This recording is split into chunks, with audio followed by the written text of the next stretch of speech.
been some effort to do that already, as different organizations have looked at accountable care organizations, and the move to global payments is an encouraging sign. The one thing that we've said, and I think we want to emphasize it throughout these hearings, is we still have the market dysfunction issue. It's front and center.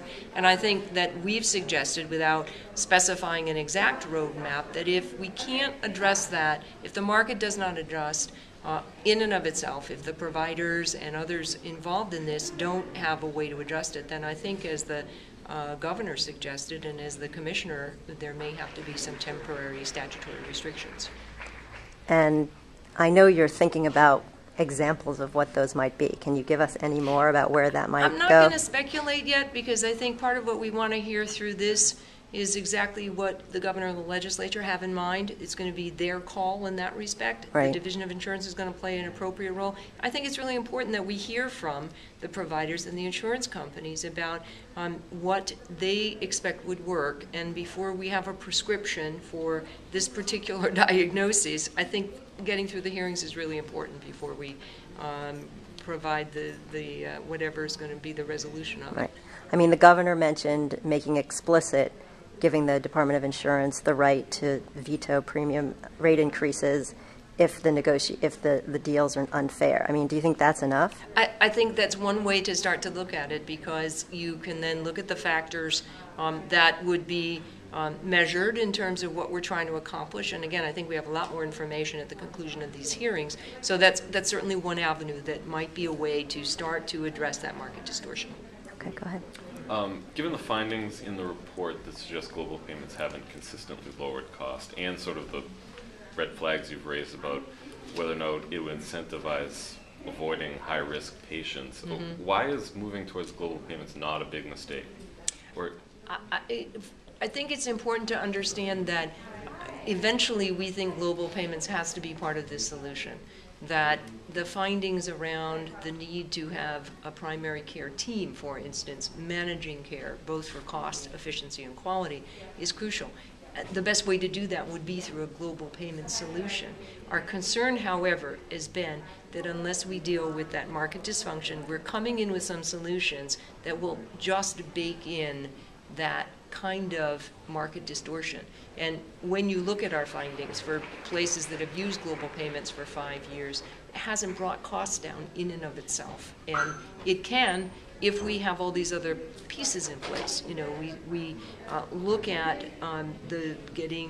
eliminating that market dysfunction, and so on top of that you build primary care teams, managed costs that will reflect access. What people are concerned about, of course, is capitation. So what we're trying to look at is how do you provide for the care that everybody needs, and then provide for the risk assessment and the reinsurance for when you have the child with cancer, you have the catastrophic event that may not be covered by insurance elsewhere. In other words, we don't need to insure everybody all the time in case everything happens to them. And that's where you get consumers started to be involved in value-based, buying tiered and network products for their situation.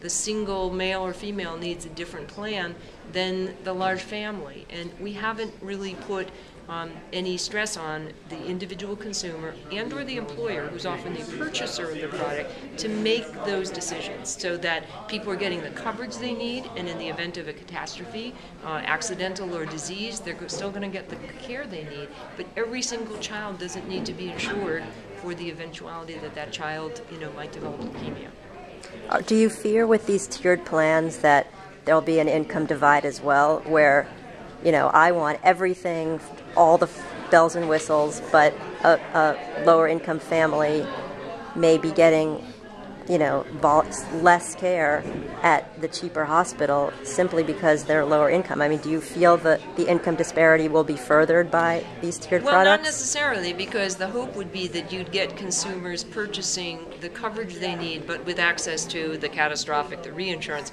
What's interesting is that now, one of our findings was that those people are paying the same amount of money. Those people who are in the higher income brackets, those zip codes, actually use more of it. And so the people who are using less are subsidizing their care. So there is always inequity around the provision of all kinds of services, legal services, healthcare. So we're trying to get rid of those healthcare disparities, the insurance disparities, and this is a huge start, is taking a look at that data. We haven't looked at that before.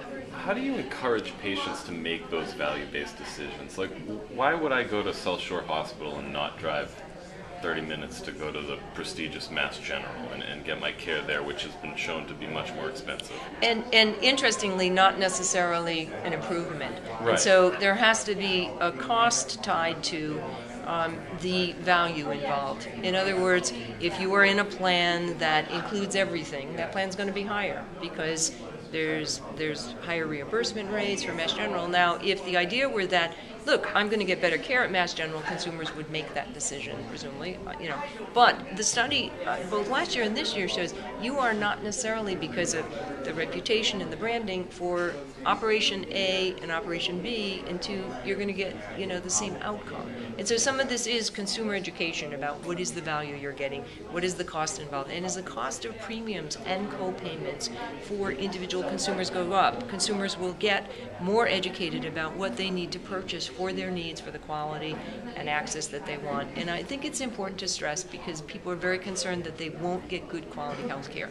In fact, if we do not make these changes, people will not get good quality health care because we just can't afford it. There will be a continued gap, I think, in terms of what is available to people. This is the way to start looking at how do you, as Secretary Bigby said, how do you really keep the quality of care up? We don't want to sacrifice quality. How do you get the access and the cost? And as I said earlier, it's easy to pick two of three. Getting all three is the hard part.